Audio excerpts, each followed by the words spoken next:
तुम्ही सर्वांनी आतापर्यंत तव्यावरती बनवलेला आमलेट किंवा अंड्याची पोळी बनवली असेल किंवा पाहिली असेल. आज आपण आहे ना शिळ्या चपातीवरती आमलेट बनवणार आहोत, म्हणजेच अंड्याची पोळी.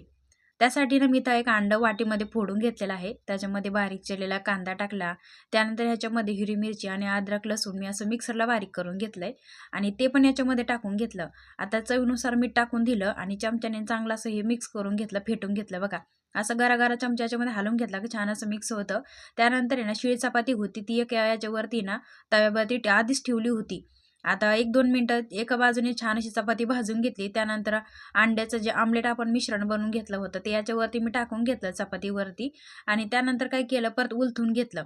तर एका साईडने छान अशी भाजून घेतली बघा. एकाच शिळ्या चपातीमध्ये एकाच अंड्याचं असं हे आमलेट किंवा अंड्याची पोळी इथं आपण बनवून घेतलेली बघा. तर असं तुम्ही कधीतरी बनवता का? किंवा तुम्ही अंड्याची पोळी किंवा आमलेट कसं बनवता हे मला नक्की सांगा. रेसिपी आवडली असेल तर लाईक करा, शेअर करा.